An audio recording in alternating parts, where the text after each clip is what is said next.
Welcome to Sleepy Expeditions. The deck moves beneath you, not violently, the slow, deep roll of open ocean, the ship rising on a swell and falling back into the trough, rising and falling, the rhythm so constant and so present that after weeks at sea it has stopped being motion entirely. It is simply what the world does now. The ground moves. The ground has always moved. The idea of standing on something that does not move is a memory from another life, a life that exists somewhere back across the water, in a direction you have mostly stopped thinking about. The storm is coming. Not tonight, maybe tomorrow, maybe the day after. The feeling of it in the air right now is a pressure, a heaviness that is not yet weather, but is the thing that announces weather before weather arrives. The clouds at the western horizon are not clouds in the ordinary sense. They are a darkness where stars should be, a section of sky that has gone wrong, and the wrongness is moving eastward at the specific pace of large weather systems crossing open water. The crew is below. The watch is yours. The lantern at the mainmast swings on its hook, back and forth, the amber light it throws moving across the wet deck in the same slow arc that follows the ship's roll exactly. The same arc every time. The arc of a pendulum that is also a ship at sea, the two rhythms synchronized, the lantern and the hull moving together as a single system in the dark. The ship is the whole world tonight. Beyond the rail, the ocean. Beyond the ocean, nothing that matters yet. Find a comfortable position. Let the imaginary roll of the deck settle into your body. The rise, the pause at the crest, the fall, the bottom of the trough. Each swell the same, each swell slightly different. The way breathing is the same and different each time. Close your eyes. The hull moves. The deck is wet, not from rain, not yet. From the spray that comes over the bow in the swells, the fine salt mist that settles on every surface of the ship in the hours of darkness when the wind has enough fetch and the swells have enough height to throw water over the forecastle and carry it aft on the breeze. The spray has been coming over the bow for the past hour. Each swell a little more energetic than the last, the ocean registering the distant storm in the only way the ocean knows how, by changing. The wood beneath your boots is dark with moisture.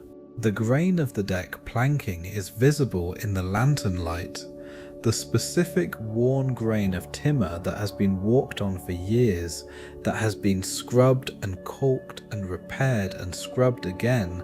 The wood darkened by salt and sun and the particular chemistry of seawater on pine and oak over time. The grain runs in lines that your eye follows without meaning to.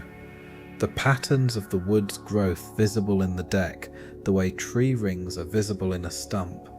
Each line a year of growth before the tree was felled and shaped into this plank. You know this deck. Every board of it. No, not through deliberate study, but through the accumulated attention of many watches standing on it in the dark. A plank near the mainmast that is slightly softer than the others. The repair done 2 months ago in a harbour you will not name. The new wood paler and more yielding than the old, not yet hardened to the specific density that years of salt and sun produce. When you step on it in the right spot, there is a quality to it that is different from the rest of the deck, a slight give that the surrounding planks do not have. The plank near the starboard rail that speaks when weight is placed on it correctly, not a crack, nothing that sounds like damage, just a sound that the plank makes, a comment from the wood about the load it is carrying. The compressed air in the caulking releasing slightly when the pressure is just right. The lantern swings. The light moves across the soft plank and away from it and back. the amber illuminating the pale new wood, and then moving on to the darker old wood surrounding it, and then back again. The deck in constant minor transition between slightly more visible and slightly less. The rigging above you is taut, not singing. The wind is not strong enough yet to make the rigging sing in the way it will sing when the storm arrives in earnest. The standing rigging vibrating at its resonant frequency, the whole ship producing a sound that is somewhere between music and alarm, but taut.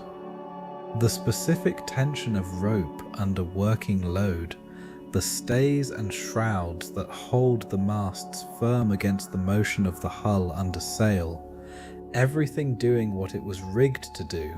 The running rigging at the base of each mast is coiled. The coils are neat, done at the end of the previous watch by the man who handed it to you, the specific tidiness of a competent sailor who does not leave loose ends for the next watch to manage. The coils lie on the deck in the conventional positions, the tails laid across them in the conventional way, everything where it should be and ready for the hand that needs to find it in the dark. A block knocked against the mainmast. Once, the specific sound of wood on wood, a single knock with no follow-up. One of the smaller blocks at the base of the mast tapping the spar as the ship rolled through a slightly sharper motion than the average. Then quiet again, the lantern continuing its arc, the hull moving through the swell. The ocean at night is a different thing from the ocean in daylight. In daylight, the ocean has colour, the specific deep blue of the Caribbean in these latitudes. A blue that is different from the blue of the North Atlantic, or the grey-green of the waters closer to the European coasts. A clear, particular blue that comes from the specific depth of the water, and the clarity of it and the angle of the tropical sun on its surface. In daylight, the ocean has texture, the individual waves visible, the white of the breaking crests distinguishable, the wind patterns readable in the surface as areas of darker and lighter water where the fetch is greater or less. At night, none of this is visible. The ocean at night is simply dark, moving dark, the surface undulating in the patterns that the swell and the wind impose on it, but the surface itself not distinguishable from the air above it, except at the moments when a wave catches what little light is available, the stars, the distant lightning, the lantern's arc reaching briefly to the rail. The swells are coming from the west tonight. This is different from yesterday. Yesterday the swells ran northwest to southeast, the trade wind pattern that has been consistent for the past 2 weeks. The waves built by the steady easterly trades blowing across 1,000 miles of open Caribbean before reaching these waters. The trade wind swells have a specific character, regular, rhythmic, the period between them predictable, the ship's motion through them almost comfortable in its consistency. The swells tonight are different. They are coming from the west, which means something to the west is generating them, something large enough and energetic enough to override the trade wind pattern and impose its own signature on the ocean surface. The period between them is longer than trade wind swells. The swells themselves are bigger, not dramatically, not yet, but measurably. The ship is rising higher on each crest and falling further into each trough than it was this morning. The storm is speaking through the water. The storm is still far enough away that its winds have not reached you. What has reached you is the energy it is putting into the ocean, the waves it has already generated traveling outward from the system at speeds faster than the storm itself moves, arriving here before the weather does as a warning, a change in the ocean's motion that a sailor who is paying attention will recognize. You are paying attention. A flash to the west, low on the horizon, Gone in less than a second, the specific brief illumination of lightning within clouds rather than between cloud and sea. The storm talking to itself in the way that large electrical systems talk to themselves. The charge building and releasing and building again as the system organizes. You watched the place where it had been. The horizon there was dark. The next flash might come in a minute or in 10 minutes. The interval between lightning flashes tells you something about the storm's intensity, the frequency increasing as the system builds. But at this distance and with the clouds between you and the source, the information is imprecise. You wait. The horizon stays dark. The lantern swings. The hull moves through the swell. 23 men below. In the forecastle forward, and in the spaces between the guns on the gun deck, in the hammocks that are slung from the beams in rows close enough that a sleeping man can reach out and touch the hammock beside him. The hammocks sway with the ship's motion, not identically with it, but in compensation for it, the hanging point allowing the hammock to maintain something closer to level than the ship itself maintains. The men inside them moving through the night in a gentle version of the ship's own movement. The cook is awake. The galley is forward, below the focals, the fire in it kept low overnight.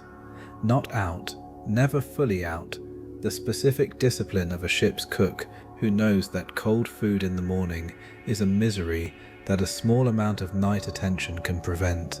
The galley chimney is visible from the deck, a pipe emerging from the hull forward of the foremast, and from it a thin trail of smoke rises and is immediately taken by the wind and dispersed, gone before it has travelled 10 feet. The only evidence of it, the smell that comes downwind when the breeze shifts. You can smell it now.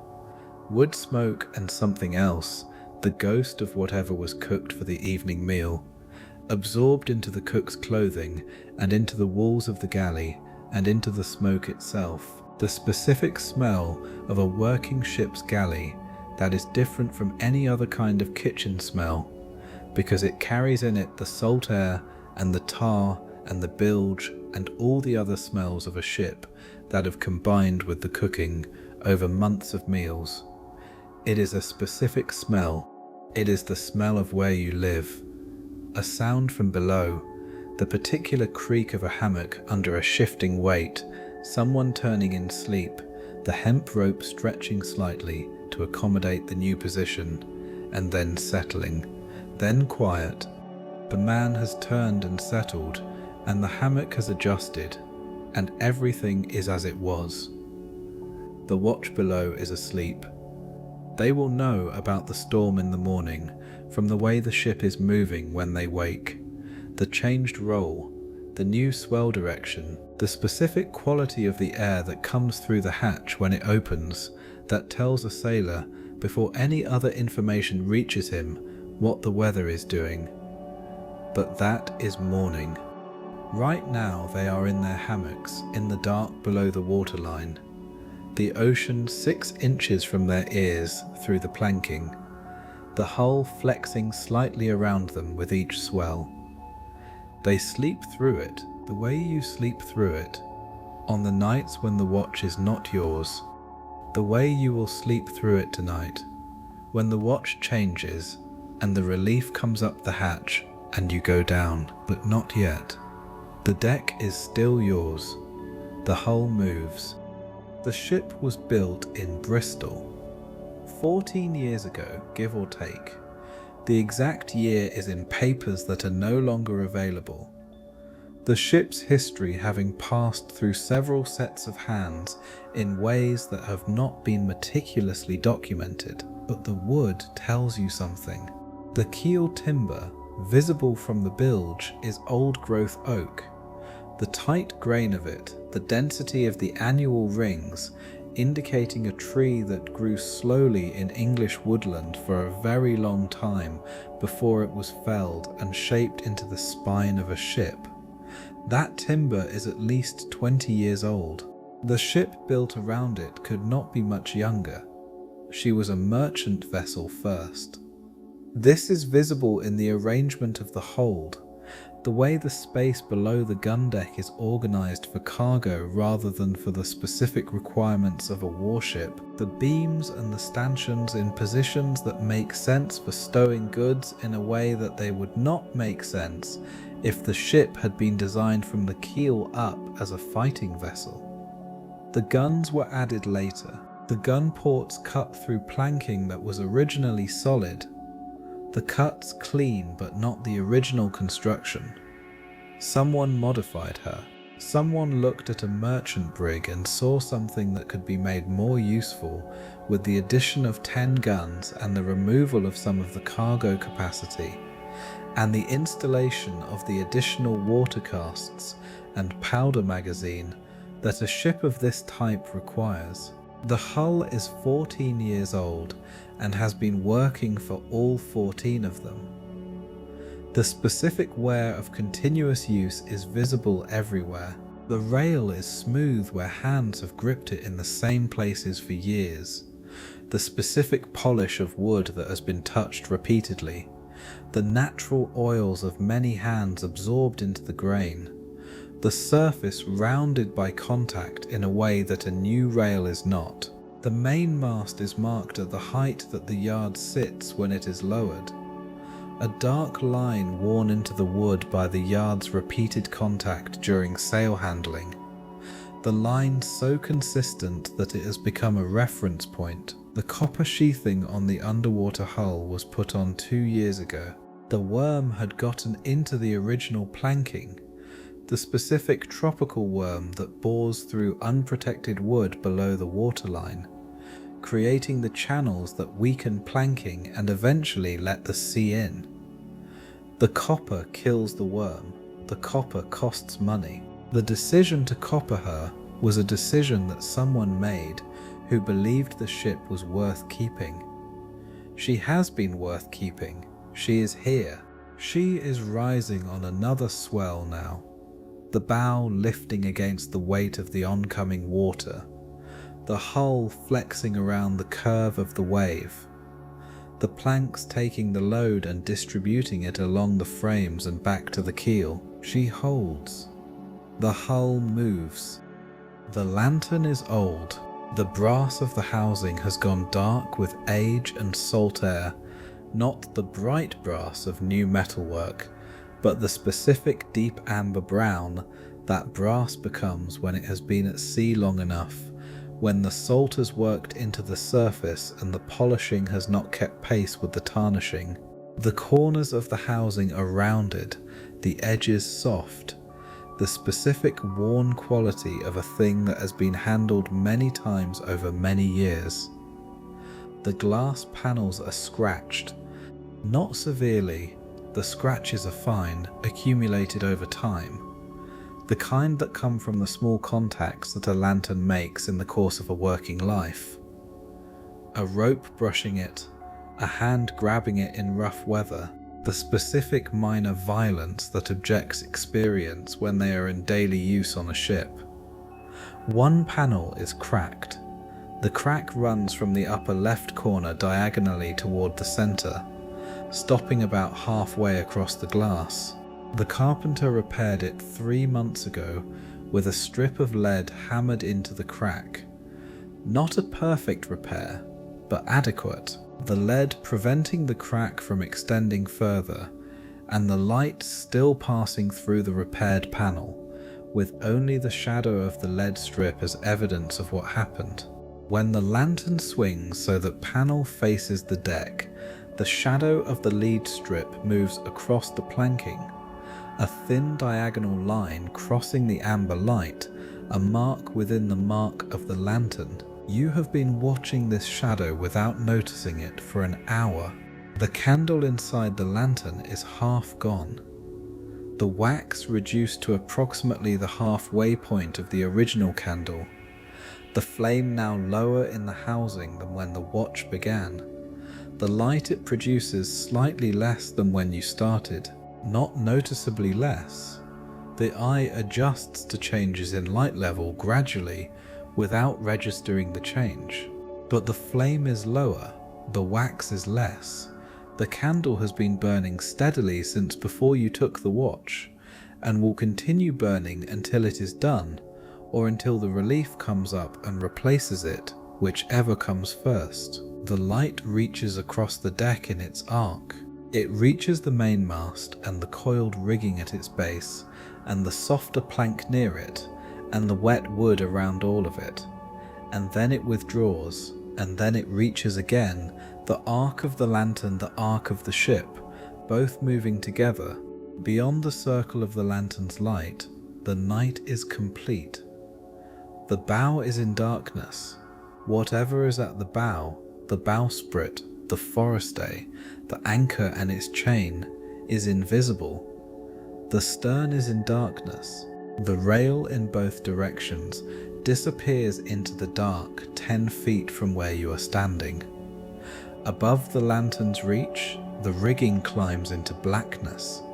The masts invisible, the sails invisible, the presence of all of it known only because you know it is there. The lantern marks a point, not a space, a point. The specific amber point of a flame in a housing in a dark ocean, saying, here, something is here, a ship is here, a person is here watching. The cat came through the light. Moving along the base of the rail with the specific low purposeful movement of a ship's cat at night. The cat that has been on this ship longer than some of the crew. The cat that knows the ship in ways that are not available to people, because the cat moves through spaces people do not, and notices things from heights and angles that people cannot reach. The cat went through the light without acknowledging the lantern, or the watch, or the building weather, or anything except whatever the cat was going toward. It disappeared into the shadow near the forward hatch. The lantern continued. The hull moves. The western sky is darker than it was an hour ago. Not in the way that skies darken over the course of the night. This is a different darkness. A darkness that is not the ordinary darkness of night, but the specific darkness of weather blocking the stars. The stars that were visible on the western horizon an hour ago are gone. Not because the night has advanced, but because something has moved between you and them. Something immense and slow and indifferent to the fact that you are here watching it. The cloud edge is moving eastward. You can see it as a boundary, not a sharp one, not a line, but a gradual transition from star-filled sky to the darkness that has no stars, the transition zone where the leading edge of the cloud system has diffused into a thin layer too transparent to produce rain, but thick enough to wash out the light of the more distant stars. The star that marks the bottom of the Southern Cross is fading. Not gone, still there, but fainter than it was. The thin leading clouds attenuating the light as it passes through them, the star visible as a dimmer version of itself, a suggestion of the star rather than the star itself. The swells continue to build. The period between them has lengthened further over the course of the watch. The specific characteristic of a large organized storm system pushing energy outward through the ocean. The waves generated at the center of the system traveling faster than the storm itself, and arriving here as the announcement of what is coming. The swells that the storm will eventually produce directly when it arrives will be steeper and more confused than these long organized ground swells. But the ground swells are coming from the storm regardless, carrying its signature in their period and their direction, and the specific way the ship responds to them. The bow is rising higher now. Each swell lifts the bow more than the previous swell, not by a dramatic amount, but by an accumulating amount, the swells having been building gradually through the watch, in the way that weather systems build. Slowly at first, then faster. The change not noticeable moment to moment, but very noticeable when you compare the motion now to the motion at the beginning of the watch. A flash in the clouds. This one was larger than the previous ones. Not a point of light, but a diffuse illumination. The cloud face lit from within for a fraction of a second. The specific bright white of an electrical discharge close enough to the cloud's surface to illuminate it, rather than to remain hidden in the cloud's interior. The clouds to the west are lower than they were. The system is organizing. The anvil of the storm, the high cirrus that spreads outward at altitude from the developing convection at the center, is moving over you now. That is what has taken the stars, the high thin cloud that is the storm's outermost layer, the first part of it to arrive because it travels at the highest altitude where the winds carry it fastest. You are inside the storm's outer edge already. The center is still far, but the storm has reached you. The hull moves. The navigator took a star sight at dusk. You watched him do it from the rail, the specific routine of the sextant, the instrument raised and the eye pressed to the eyepiece, and the mirror adjusted until the reflected image of the star was brought down to the horizon. The angle between them measured and recorded in the small book that the navigator keeps in the inside pocket of his coat, the book that is wrapped in oilskin to protect it from spray. 3 stars, 3 sights, the position calculated from the intersection of the lines of position that each sight produces, the specific triangulation that celestial navigation requires. The position confirmed when the 3 lines meet within an acceptable margin. 12 degrees north, 68 west, open water in every direction, no islands within 100 miles. The nearest significant land is 3 days' sail in normal weather, and the weather is not going to be normal. The stars that provided those sights are behind the cloud now. The navigator knew they would be. He took the sights at dusk specifically because he understood that the cloud would come overnight, that the opportunity to fix the position by the stars was closing, that the sight at dusk might be the last reliable celestial observation for several days. He was correct. The dusk sights were the last sights. The ship is sailing now on dead reckoning. The specific navigation method of keeping track of where you started and what course you have sailed and how fast and for how long. The calculation of position from the known starting point and the accumulated movement since. Dead reckoning is less precise than celestial navigation. The errors compound over time as the small inaccuracies in speed estimation and compass heading accumulate. But it is what is available when the stars are not. The compass reads southwest. The helmsman is holding that heading with the specific patience of a man who has been steering for 3 hours and has 3 more to go before the watch changes. The patience that long hours at the helm produce in people who have learnt to make the time pass by not thinking about how much of it remains. The ship holds its heading. The stars, where they are still visible, overhead and to the east, show the ship is where the reckoning says it should be. The constellations are in the positions they should be in given the latitude and the time of night and the direction of travel. Southwest, into the storm's track but below it, if the storm moves as Caribbean storms move, if the navigator's reading of the barometer and the cloud and the swell direction has produced a correct assessment of where the storm will go. The storm will not go where the navigator expects it to go necessarily. Storms go where they go. But the calculation is the best information available, and sailing on the best available information is what navigation is. The hull moves southwest through the building swell. The ocean is dark and the ocean is large. These two facts together produce a quality of the night that is not produced anywhere else. Not on land at night, where the darkness is contained by the specific shapes of the landscape, by the horizon of trees or hills or buildings that limits the dark and gives it edges.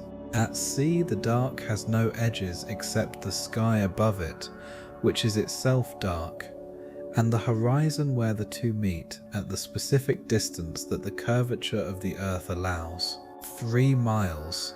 The horizon at sea level is approximately 3 miles from the eye of a person standing on the deck of a ship. 3 miles in every direction. The circle of visible ocean. Beyond 3 miles, the curvature of the earth takes the surface below the level of vision, and whatever is there is hidden regardless of how much light there is. Tonight there is very little light. The stars that are still visible provide enough to see the surface within 100 feet of the ship, enough to distinguish the white of a breaking wave from the dark of the unbroken swell. The lantern provides the circle of amber that reaches the deck and stops. Beyond these, the dark is complete. You have been looking at the water, not watching for anything specific. The specific unfocused attention of a watch, the eyes moving across the visible surface without a particular target, registering what is there, and noting the absence of what should not be there.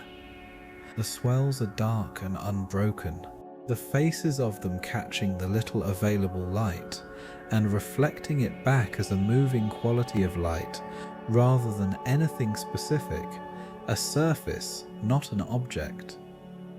The troughs between the swells are darker than the faces, the specific deep dark of a hollow in the ocean at night, a shape in the water, low, dark against the dark, off the port bow, perhaps 30 feet from the hull, not large, moving, or moving relative to the ship's movement, which is the same thing when you are on the moving ship. You watched it.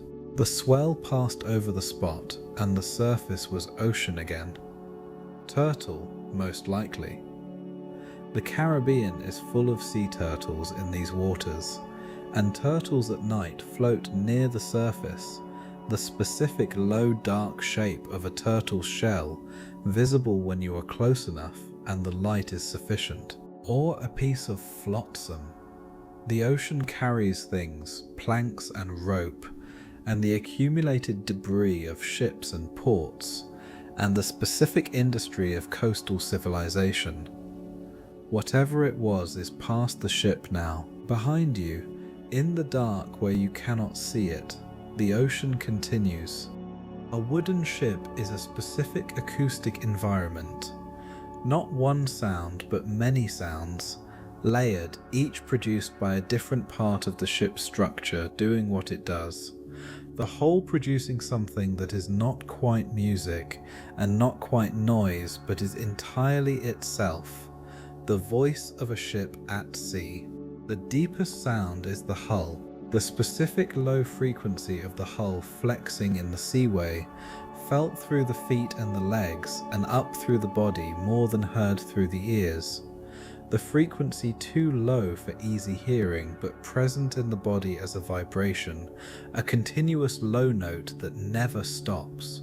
The hull flexes because wood is not rigid, it is flexible in the way that biological material is flexible, because it was alive once and some of that quality remains in the structure of the grain even after the tree is gone. The hull moves with the waves rather than against them, the planks shifting slightly against each other in the seams, the caulking absorbing the movement, the whole structure working as a unified flexible body.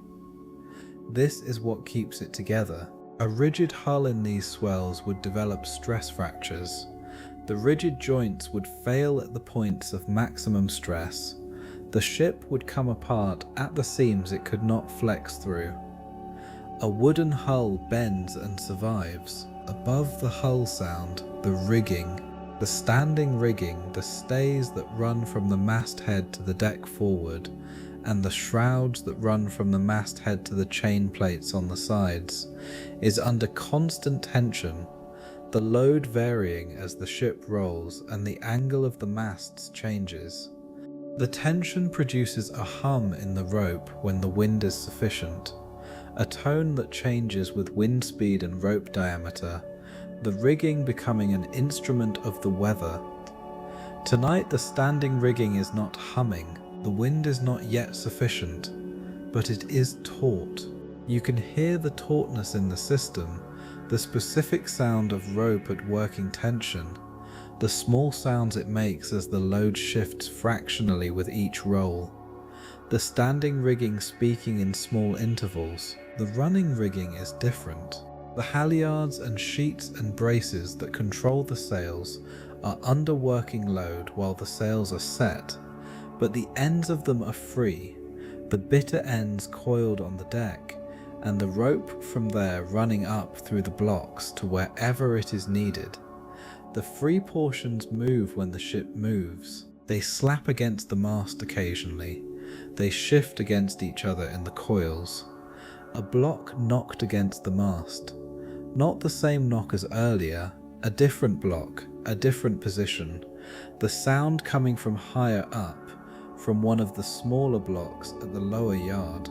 Once, a comment from the rigging about the state of the rolling. Then the rigging was quiet again, the hull flexing through the swell, the lantern swinging, the sounds of the ship at sea at night, all of them familiar, all of them correct. Nothing in the sound that the ship is making tonight that suggests anything other than a ship in good order making its way through building weather. The hull moves. The main mast has a scar, a long diagonal mark on the port side, starting about 2 feet above the deck level and running upward for perhaps 18 inches before it fades into the wood. The mark is old. The wood around it has darkened to match the rest of the mast. The mark visible now only because of the specific way it catches the lantern light when the lantern swings to the right angle. The shadow it creates slightly deeper than the shadow of the undamaged wood. A blade made that mark, or something moving with the speed of a blade. You do not know what happened. The mark was there when you joined this ship, and no one has offered to explain it, and you have not asked. The specific reticence of the ship's culture about the past, applying to marks on spars, the same way it applies to most things. Whatever happened here, happened before. The deck planking tells a similar story. The repairs visible throughout it, the newer boards, lighter and slightly higher than the surrounding timber, because new wood has not yet compressed to the same density as old wood under the same load. The repairs are distributed across the deck in a pattern that suggests multiple incidents over time, rather than a single event. Here, near the foremast, near the hatch. Each repair is a thing that happened, a storm that opened a seam, a fight that broke a board, a fire that charred the wood and required replacement. The ship has been through things, and the things are recorded in the wood, and the wood continues to function. The ship carries what has happened to it and keeps sailing. The copper sheathing at the waterline tells a story too. The specific greenish quality that copper takes on in salt water. The specific patina of copper that has been in the sea for 2 years. The verdigris that builds up on the surface as the copper reacts with the seawater and produces the compounds that are toxic to the organisms that would otherwise eat the wood. The copper is working. The wood it protects is intact. The hull that keeps 23 men alive in a building sea on a night when the storm is coming is holding together because someone put copper on it 2 years ago. and because someone built it 14 years ago with oak that grew slowly in English woodland, and because every person who has maintained it since has done what needed to be done. The hull moves. The stars are going. Not the way stars go at dawn, the gradual washing out as the sky lightens, the slow brightening from the east that takes the faintest stars first and the brightest last. This is different. The stars are being taken from the west, systematically, the cloud edge advancing eastward and each star that falls behind it going dark immediately, the cloud opaque enough to produce complete extinction of the light. The Southern Cross went behind the cloud 20 minutes ago. The bottom star first, then the left, then the right, then the top. The specific cross-shaped asterism dismantled star by star as the cloud edge advanced across it. It was there and then it was not there. The familiar pattern gone from the south where it has been all watch. Jupiter is still out, bright above the southern horizon. The planet distinguishable from the stars by the steadiness of its light, the specific constancy of a reflected light from a large nearby object, the light that does not flicker the way starlight flickers when it passes through the layers of the atmosphere. Jupiter does not flicker. Its light arrives at the eye without the turbulence that makes starlight dance. You have been watching Jupiter all watch. It is the last bright object in the sky now, the clouds having taken everything else, the planet standing alone above the horizon in the clear strip of sky that remains to the south. The cloud edge is moving toward it, not fast. Weather moves at the pace of weather, which is measured in hours and degrees of sky rather than in moments, but steady. The southern clear strip is narrower than it was an hour ago. A thin cloud passed across Jupiter. The planet dimmed, not gone, still visible through the thin cloud, but dimmed. The specific dimming of a light seen through a translucent medium. Then the thin cloud passed, and Jupiter was clear again, steady, the same light, then a thicker cloud. Jupiter was gone. You watched the spot where it had been for a moment. The sky to the south was dark. The sky directly overhead still had stars, the zenith clear, the cloud edge not yet reached, but the perimeter of the visible sky is gone now. The stars around the edges taken, the clear patch overhead becoming a circle that is shrinking as the watch continues. The storm is closing the sky from the edges in. The light under the captain's cabin door went out an hour ago.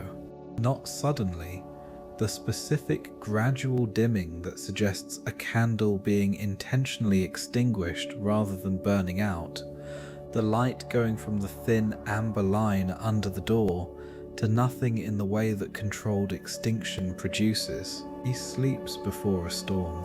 This is a thing you have learned about him over the months at sea, the specific pattern of a man who has been doing this long enough to know that the preparation matters, and the response matters, and the hours between them are for recovery, not for anticipation.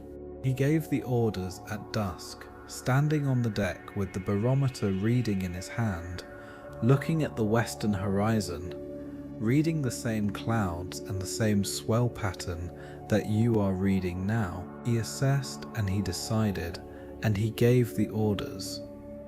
The course, the sail plan for the night, the reduced canvas that allows speed while limiting the power of the rig if the storm arrives sooner than expected.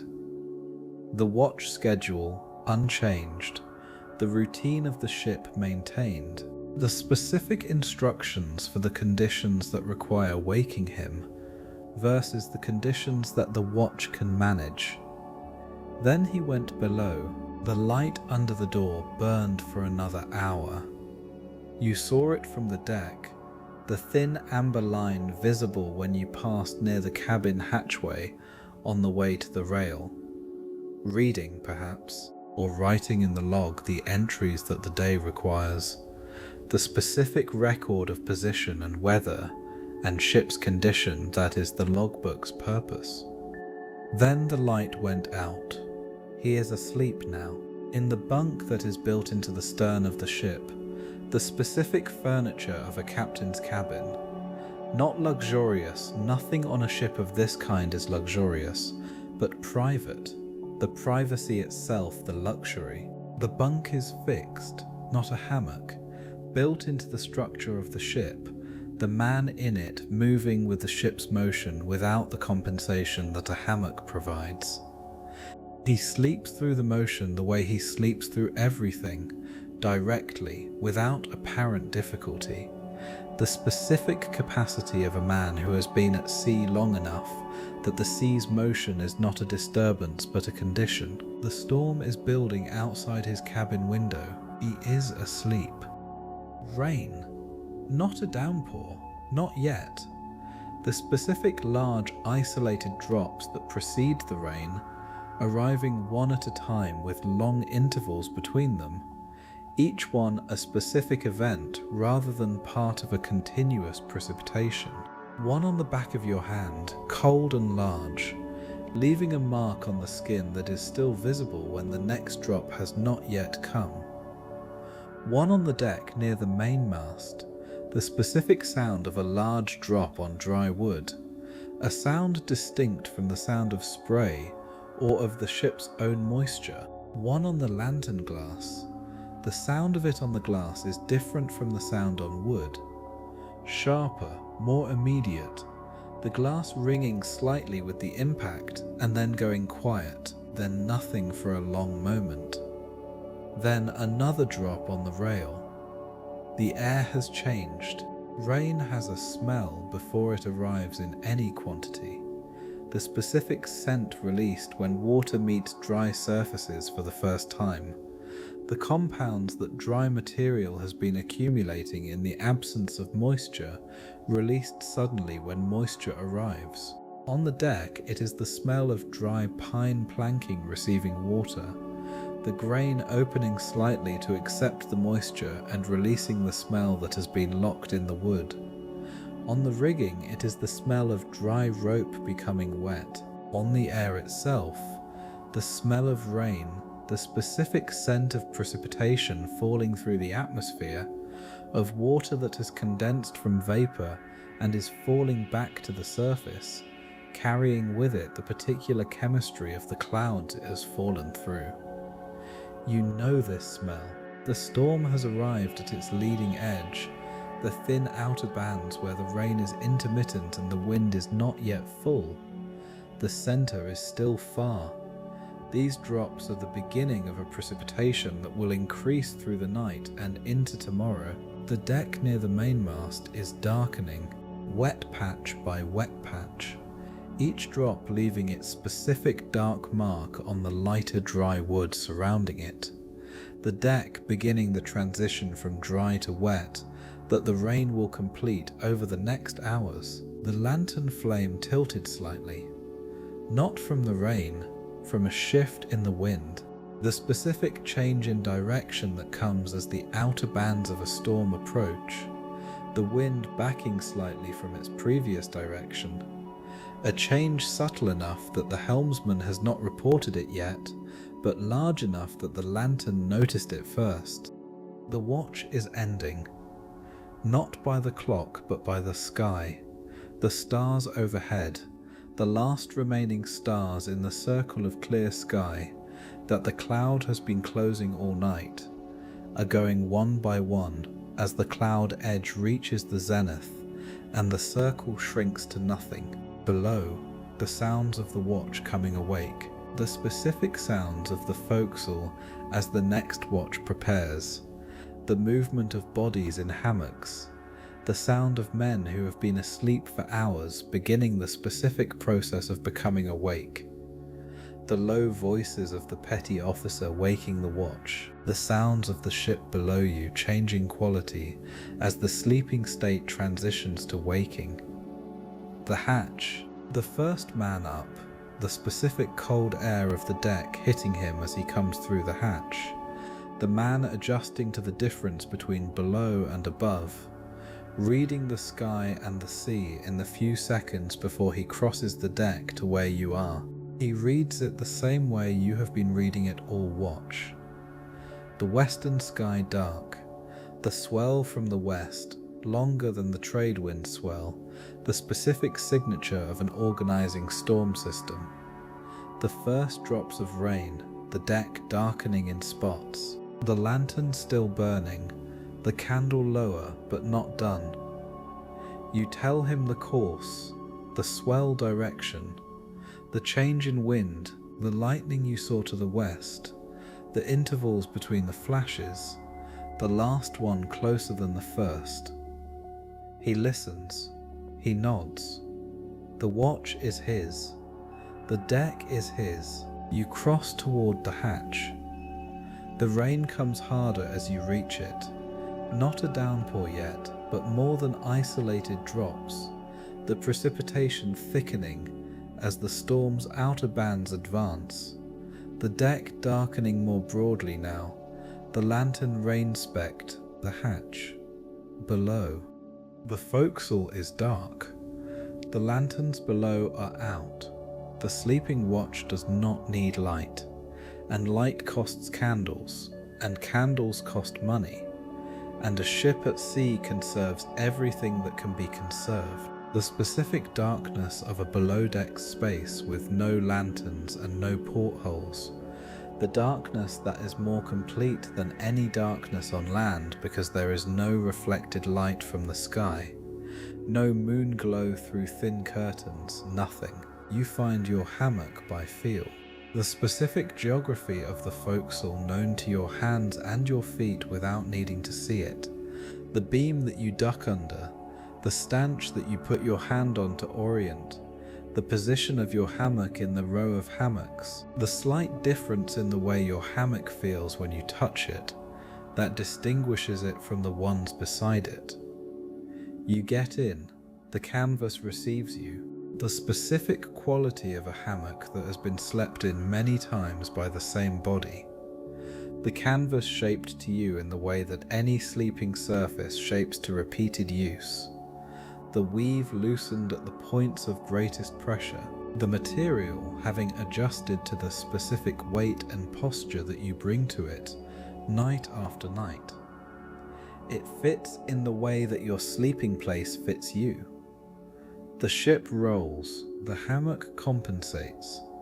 Not perfectly, not without all motion, but enough. The hanging point swinging slightly, the hammock maintaining something closer to level than the deck. The body inside it moving through a gentler version of the ship's motion. The storm is above. You can hear it through the hull. The rain on the deck, the specific sound of precipitation on wood, transmitted down through the planks and the beams and the hull framing, arriving below as a different sound from what it is above. Muffled, constant, the rain settling in for the night. The wind in the rigging is becoming audible below. Not the song of a full gale, not yet, but the beginning of it. The standing rigging beginning to hum in the way it hums when the wind reaches sufficient velocity. The sound of it coming down through the masts, and into the hull, and into the space where you are. The hull is between you and the storm. The hull is between you and the ocean. The hull is between you and everything that is not this space, this hammock, this specific darkness, where 23 men are breathing and the ship is doing what the ship does. All the layers between you and the weather are doing their job. The man beside you breathes slowly. In, out. The specific rhythm of deep sleep, the rhythm that the body finds when it has let go of everything that is not the breath itself. In, out. The hull flexes with the swell. The rain continues on the deck above. The standing rigging hums. The ship moves through the storm's outer edge the way it has moved through everything that has been in its way for 14 years. By being what it is, by holding together, by doing the specific thing that a ship does when the weather builds, and the night is dark, and the crew is asleep, and the watch above is watching. The hull moves. Close your eyes, sleep now.